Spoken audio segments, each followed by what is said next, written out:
नमस्कार। मैं दीपेश श्रीवास्तव आपका एक बार फिर से स्वागत करता हूं अपने YouTube channel GS by Deepesh sir में। और आज मैं भारतीय संविधान का भाग 3 लेकर आया हूं, जिसमें हम चर्चा करेंगे भारतीय संविधान के एक मोस्ट इम्पॉर्टेंट टॉपिक के बारे में, जिसका नाम है अनुसूची। तो चलिए बिना टाइम वेस्ट किए हुए हम लोग इस वीडियो को शुरू करते हैं। और अनुसूची से रिलेटेड कई क्वेश्चंस स्टेट लेवल एग्जामिनेशन में या फिर आपके किसी भी सेंट्रल लेवल एग्जामिनेशन में भारतीय संविधान के तहत पूछे जरूर जाते हैं। तो आज हम लोग उन सारी अनुसूचियों के बारे में चर्चा करेंगे और ये भी देखें कि हर एक अनुसूची में ऐसा क्या निहित किया गया है। ठीक है दोस्तों, मैंने अपने पहले वीडियो में आपको बताया था कि जब हमारा मूल संविधान बनकर तैयार हुआ था तो उस समय जो अनुसूचियों की संख्या थी, शेड्यूल की जो संख्या थी वो थी 8, अगर आपको याद हो। और उसके बाद उसमें समय समय पर कई अनुसूचियां और जोड़ी गई जैसे जैसे हमें रिक्वायरमेंट होती गई। ठीक है, तो अब जो टोटल अगर हम आज की बात करें तो हमारे भारत के संविधान में 12 अनुसूचियां हैं। और दोस्तों इसीलिए मैंने इन अनुसूची के पार्ट को 2 भागों में डिवाइड किया हुआ है। ये हमारा अनुसूची का पार्ट 1 है, जहां पर हम पहली 8 अनुसूचियों को देखेंगे जो हमारे मूल संविधान में पहले निहित की गई थी। उसके बाद 4 जो संविधान संशोधन के द्वारा बाद में 4 अलग अलग अनुसूचियां इसमें ऐड की गई, वो हम लोग अनुसूची के पार्ट 2 में देखेंगे। तो चलिए शुरू करते हैं आज का वीडियो। तो शुरुआत करते हैं पहली अनुसूची से। देखिए पहली अनुसूची में जो दिया गया है वो ये है कि राज्य और केंद्र शासित प्रदेश, हमारे भारत में जितने भी राज्य हैं और जितने भी केंद्र शासित प्रदेश हैं उनको सूचीबद्ध हमारे अनुसूची की पहली अनुसूची में इसे निहित किया गया है। ठीक है, देखिए राज्यों की संख्या 28, वर्तमान की मैं बात कर रहा हूं, राज्यों की संख्या 28 है और केंद्र शासित प्रदेश 9 है। अगर देखा जाए तो 5 अगस्त 2019 जब ये हमारे माननीय प्रधानमंत्री जी ने एक लोकसभा में बिल पारित किया था, जिसके तहत हुआ क्या था कि जम्मू कश्मीर को जो विशेष राज्य का दर्जा था उसे हटा दिया गया था। अगर उस समय तक देखा जाए तो राज्यों की संख्या 29 थी, 29, और केंद्र शासित प्रदेश थे हमारे 7। लेकिन जैसे ही ये घोषित किया गया और 31 अक्टूबर 2019, देखिए ये दोनों डेट बहुत इंपॉर्टेंट है। और वैसे मैं जो ये 370 और 35A को समाप्त किया गया, 35A के पहले पार्ट को समाप्त किया गया, उसका मैं एक अलग से वीडियो आपको बनाऊंगा क्योंकि उससे कई करंट अफेयर्स के क्वेश्चंस जरूर बनेंगे।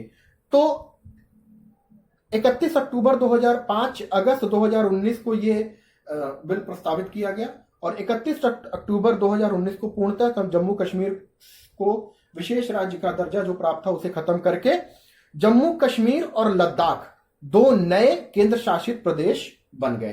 तो पहले थे 7 और उसके बाद 2 जुड़ गए, कौन से? जम्मू कश्मीर और लद्दाख। तो अब हमारे पास केंद्र शासित प्रदेश कितने हो गए? 9।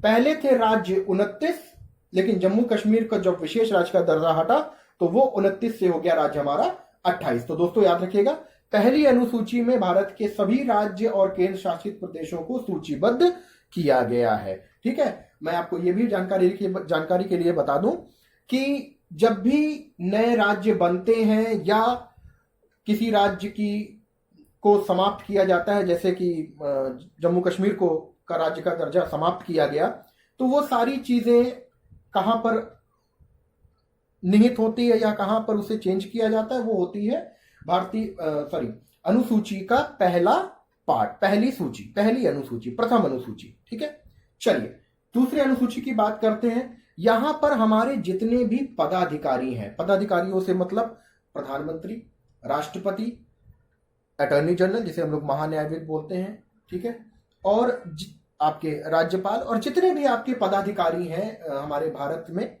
उनके वेतन और भत्ते यानी उनकी सैलरी और जो भी उनको सैलरी दी जाती है, वो सारी चीजें कहां पर निहित की गई हैं, कहां लिखी गई हैं? वो रखी गई हैं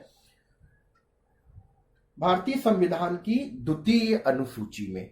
तो पहली अनुसूची में आपने देखा दोस्तों कि यहां पर भाई पहला ही काम हमारा क्या होगा? भाई हम किसी भी देश के राज्य और केंद्र शासित प्रदेश जो भी हैं हम उसको बताएंगे। तो वो हमने कहाँ पे बताया, हमने प्रथम अनुसूची में बताया।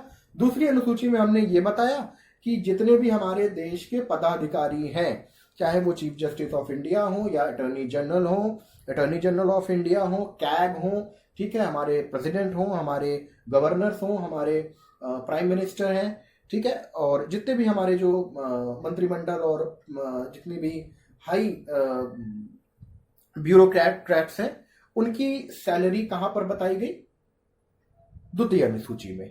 चलिए तीसरी अनुसूची की बात करते हैं। देखिए तृतीय अनुसूची में जितने भी हमने अभी पदाधिकारी की बात की, द्वितीय अनुसूची में उनका शपथ कहां निहित किया गया है, तृतीय अनुसूची में। देखिए स्टूडेंट्स काफी कंफ्यूज होते हैं दूसरे और तीसरे में, क्योंकि उनको लगता है शपथ पहले होनी चाहिए, वेतन और भत्ते बाद में होने चाहिए। लेकिन जरा ध्यान रखिएगा, दूसरी अनुसूची में वेतन और भत्ते हैं, तृतीय अनुसूची में उनके शपथ को निहित किया गया है। यानी जो वो शपथ लेंगे वो कहां पर लिखी गई है, वो निहित की गई है तृतीय अनुसूची में। ठीक है, तो पहले 3 अनुसूचियां हम लोग पढ़ लिए। अब आइए चौथी अनुसूची में क्या लिखा गया है।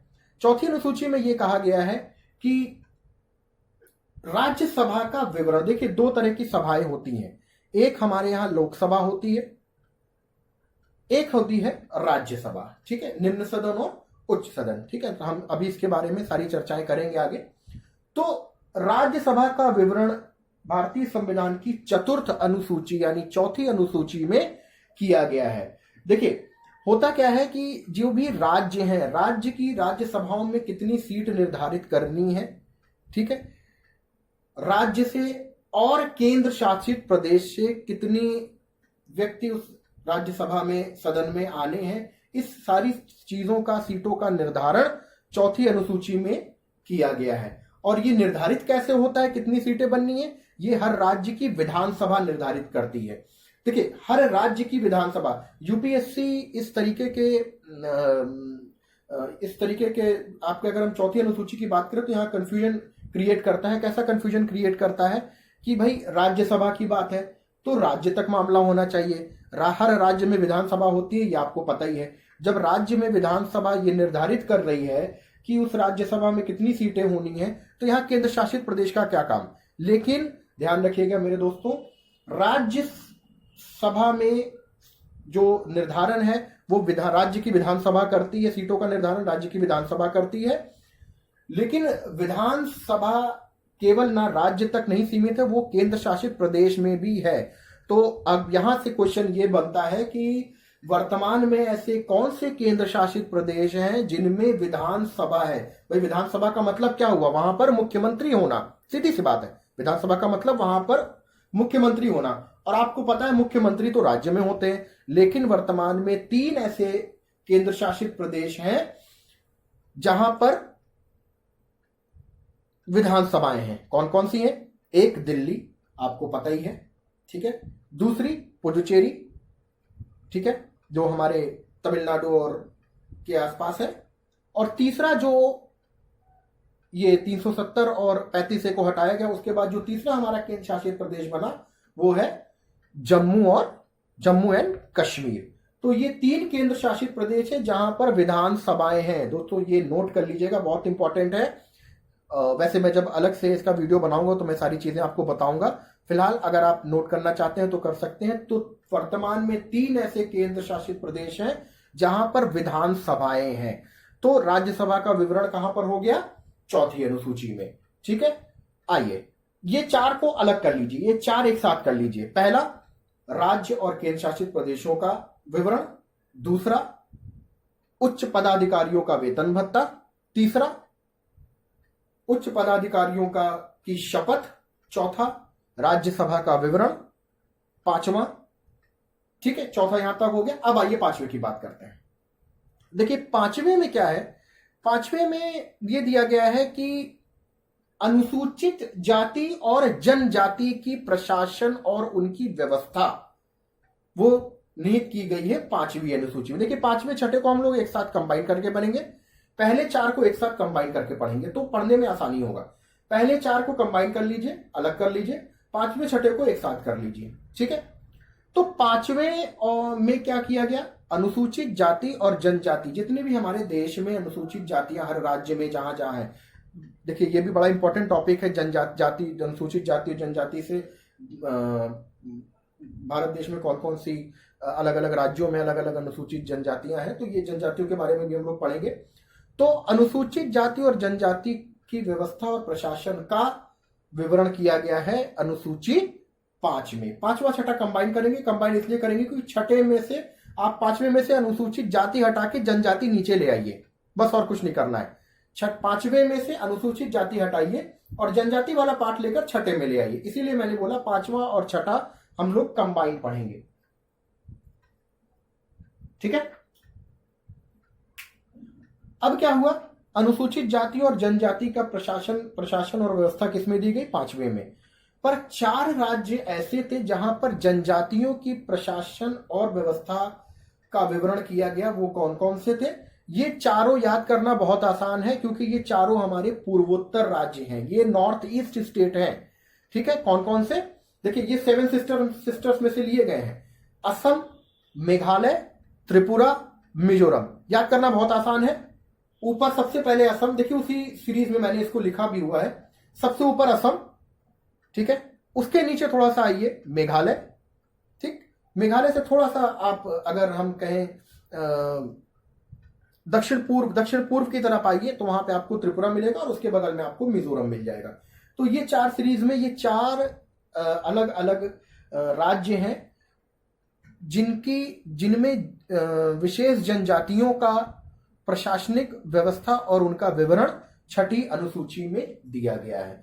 तो 5वीं और छठी हमने पढ़ लिया, कंबाइन करके 7वीं अनुसूची में आइए। देखिए 7वीं अनुसूची में अब अगर हम अपने भारत देश की बात करें तो यहां पर जो सरकारी व्यवस्था चल रही है, ये एक तो हमारे राज्य स्तर पे चल रही है, ठीक है। जैसे हमारा राज्य उत्तर प्रदेश हुआ, मध्य प्रदेश हुआ, जितने भी हमारे 28 राज्य हैं उनकी अलग अपनी शक्तियां हैं, ठीक है, अलग पावर्स हैं।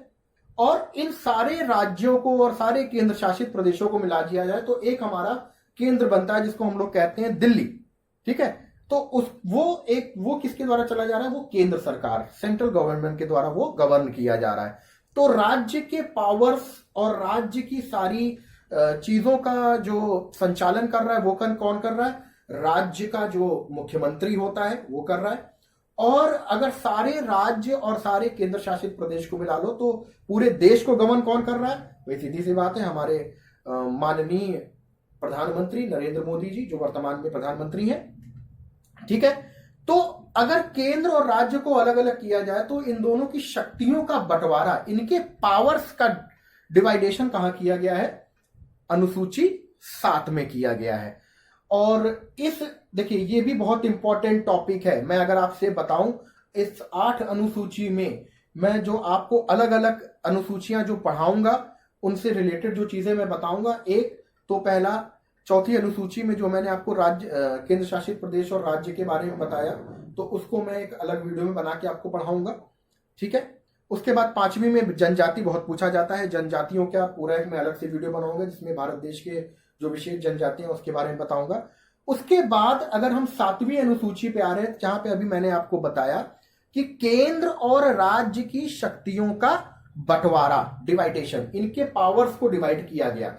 और इनके पावर्स को डिवाइड करने के लिए 3 अलग अलग, इन अनुसूचियों में 3 अलग अलग सूचियां बनाई गई जिसे कहा जाता है संघ सूची, राज्य सूची और सीमावर्ती, ठीक है। संघ, राज्य और सीमावर्ती।